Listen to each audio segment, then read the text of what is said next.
E aí, turma, estamos aqui para mais esse episódio aí de carona comigo e a gente conversar sobre um assunto que é muito interessante, que esse final de semana agora nós completamos 10 anos de plantação de igreja.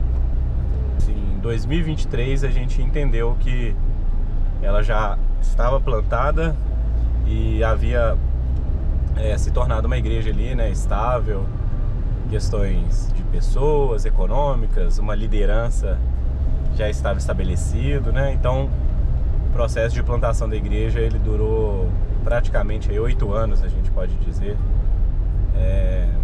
desde o início até a sua estabilização, né? E esse final de semana a gente celebra os 10 anos. De manhã a gente vai receber aqui a presença do pastor Pipe, vai pregar nosso culto de manhã, e à noite tem aí o pessoal do Candeeiro, a Ana Heloísa e o Daniel Alves, que é o produtor deles. Vai ter também uma noite festiva aí, né? Então, domingo só festa, só alegria, só comemoração, relembrar tudo aquilo que Deus fez. E foram tempos de a gente contar com a presença de Deus e na dependência de Deus, né? A gente está até gravando um vídeo, né? Assim, uma espécie de início de documentário. Nele eu falo, né? A missão ela nasceu de maneira orgânica, de maneira independente, né? A gente no início a gente bateu muita cabeça porque como a gente não tinha uma liderança sobre nós, né? Vamos dizer assim, uma igreja estabelecida que nos orientasse, né? E a falta de preparo também fez com que a gente fizesse certas coisas para nós fossem mais difíceis do que realmente deveria ser. Mas tudo foi um processo de aprendizado e só da gente ter continuado, né? A gente entende assim que foi pela obra de Deus, o poder de Deus assim nas nossas vidas mesmo, né? E hoje a gente olha para trás e a gente vê assim os amigos que somaram, né? Os pastores que ao longo da caminhada assim eu consegui ter uma certa proximidade e eles compartilharam aí a sua experiência, os seus conselhos, ou como que isso aí foi se encaixando perfeitamente pra gente chegar no nível que a gente está hoje, né? Nessa maturidade que a gente chegou, graças a Deus. Há muita coisa pra gente crescer e desenvolver, mas, gente, 10 anos, chegar no estágio que a gente tá, na etapa que a gente tá, da forma, isso aí é maravilhoso, né? Então assim, eu aprendi ao longo do processo, eu aprendi a pastorear, apesar de ter trabalhado com missões urbanas, evangelismo, ministério de pregação, ensino. Nada se compara a plantar uma igreja. Plantar uma igreja é sentir na pele, assim, o trabalho mesmo missionário, contar com a graça de Deus, né? E a gente viu ali realmente Deus trabalhando em nossas vidas, né? E graças a Deus aí o Senhor deu essa graça pra gente e a gente tá chegando aí nesses 10 anos, né? Tantas pessoas que passaram pela missão, às vezes hoje não tá mais, se mudaram ou a igreja ficou distante para essas pessoas, outros seguiram seus ministérios em outras igrejas, né? Mas como eu sou grato por isso tudo, né? Eu tava pensando, né? Às vezes quando a gente tem um projeto de sucesso, né? A gente tem que celebrar. E a gente olha para trás e a gente, obviamente, nem tudo foi fácil, né? Na verdade teve muita luta, né? Muita dificuldade. Mas olhando para trás, para nossa história, eu vejo assim que tiveram mais pessoas contribuindo e abençoando do que pessoas jogando contra ou desacreditando, né?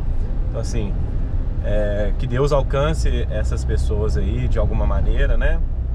Mas é difícil você perseverar, prosseguir quando as pessoas ou não acreditam ou desistem e uma ou outra pessoa se opõe àquilo que Deus estava fazendo, né, e tal. E isso é muito triste, né? Mas em contrapartida a gente olha para o número de pessoas que se envolveram de coração, com sinceridade, que gastaram seu tempo, que deram energia, compartilharam ideias. E, gente, essa conquista de 10 anos, ela é de todos nós, né? Ela é minha, ela é sua, ela é dessas pessoas aí que às vezes a gente nem lembra o nome, são pessoas anônimas E graças a Deus por essas pessoas anônimas que até hoje tem na nossa igreja. Pessoas que trabalham nos bastidores, pessoas que trabalham por trás das cortinas ali. E isso é fundamental. Nossa igreja é uma igreja que a gente pode celebrar, porque ela não cresceu ou se estabilizou mentindo, enganando as pessoas, ou até mesmo adulterando a teologia para se tornar mais popular. Pelo contrário, nossa igreja se manteve fiel ao Evangelho, fiel à palavra de Deus, fiel à nossa missão, né? Obviamente, dificuldades surgiram, mas olha para você ver, né? Como que vale a pena ser fiel, vale a pena acreditar no Senhor. Eu olho para trás, eu vejo assim uma turma de meninos, né? Todos jovens, né? Seus 20 e poucos anos, com um sonho, que é servir a Deus na cidade de Belo Horizonte. E hoje eu olho para esses jovens, não tão jovens mais, né? Eu mesmo, 10 anos depois, já tô aí com fios de cabelo branco aí na barba, na cabeça. Enfim, a gente não é mais tão jovens assim, mas eu vejo assim que a gente nunca pode desacreditar daquilo que Deus tem na vida das pessoas.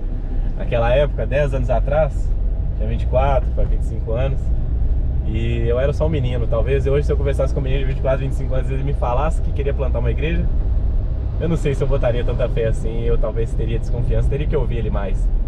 Mas eu lembro que desde aquele momento eu tinha uma paixão, eu acreditava nessa missão, eu acreditava que era esse o chamado de Deus para a nossa vida. E a gente reformado, a gente quer muito racionalizar as coisas, né? A gente quer tipo, não, tudo ali é racionalismo, né? A gente quer engessar o Espírito Santo, a questão da inspiração, a questão enfim, da comunicação de Deus.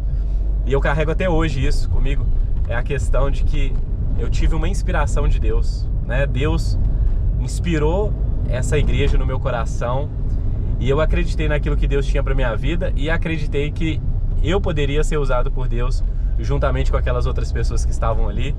E olha no que deu. Deus derramou graça, derramou os seus dons, como diz os pentecostais, derramou da Assunção.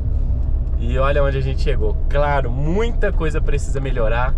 Tava falando lá no vídeo lá que daqui 10 anos a gente deseja muita coisa. A igreja maior, mais ministérios, mais frente de trabalho, a igreja servindo, abençoando pessoas, crescendo ainda mais em amor, crescendo ainda mais na teologia bíblica.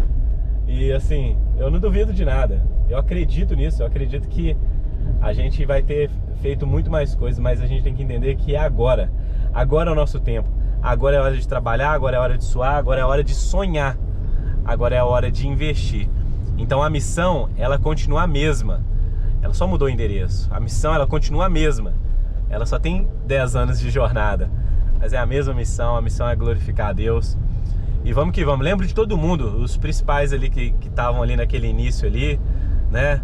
Agradeço a Deus pela vida do meu amigo Everton, que confiou lá no início, ele, a sua esposa Samara. Eu lembro, gente, eles não eram nem casados ainda, estavam casando ali também.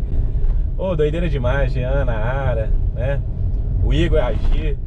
Quantas pessoas, né? Eu lembro quando eu fui pregar numa igreja, aí lá a Dani Gomes estava lá, e ela era lá no Glória, a igreja que eu fui pregar. Ela falou assim: onde que é a sua igreja? Eu falei: lá no Cachoeirinha. Aí no outro dia, no domingo à noite, ela apareceu lá, e desde então nunca foi embora.